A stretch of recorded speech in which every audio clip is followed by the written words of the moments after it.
Mr. Jindal, you have not just steel, but very ambitious plans in the green energy space. What's happening around the world? On one hand, input prices are going up, but you're enjoying a commodity super cycle of the steel front. How does that calibrate vis-a-vis your renewable plans or even steel plans? So let me first answer your earlier Sure. discussion with the panel about this 40-50 basis Yeah. points which RBI has increased, and Mr. Khara said he was surprised, which is a fact.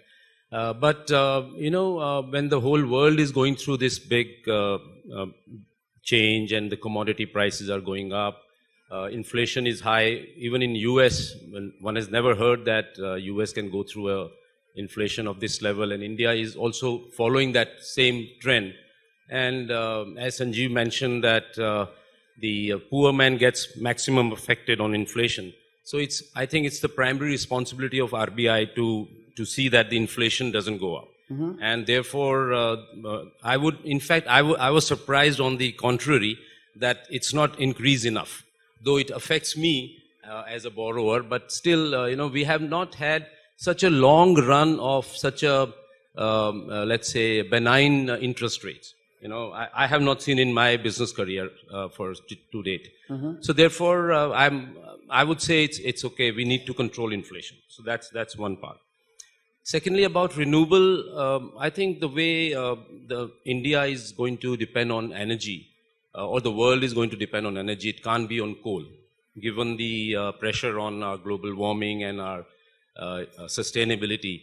We have to move towards renewable or towards a clean energy which is green, which is not emitting carbon dioxide. So the only way is you go nuclear or you go solar, wind, hydro, whatever. So therefore, I don't think mankind has an option. So this is the only way forward. Nuclear is a political hot potato, but. Sorry? Nuclear is a political hot potato, but. Yeah, I mean, it is hot potatoes for sure. Nobody wants it in their backyard. That's also clear. But India is a very large country. But we do need nuclear because you need baseload power plants. And nuclear is the only way forward. Today, in Sweden, in Denmark, in Finland, they are building nuclear power plants. Mm. So, those countries, if they can build, why can't we, as a developing country, why can't we do that? So that's one. But still, we need to build these renewable power plants. But given today's high cost of steel and high cost of commodities, that's also become a challenge. Because now that cost has gone up dramatically and people have put their projects on hold. Mm. So we have to watch how these commodities come back down. But volatility also opens up new opportunities. And I said that I'll ask you this question. And clearly you want to do something mega in cement. We have all been talking about it.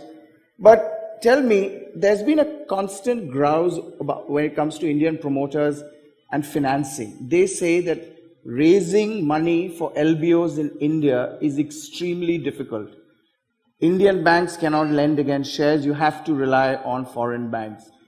How big a handicap is that for both you and Mr. Piramal, who've both done large acquisitions? Now, so I think that's clearly a big handicap for the Indian corporates.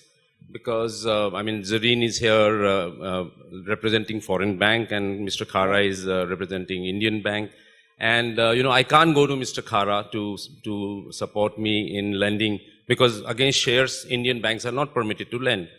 They can lend if I want to buy the asset, but if I want to buy the shares, they can't lend. So but Zareen can, she has the flexibility, or Ajay can, they have the flexibility as NBFC. But why not the Indian banking system? So this is something which we need to discuss, and we need to change that perspective of the RBI. That why not Indian banks should allow acquisition financing of share acquisition financing. You want to add anything?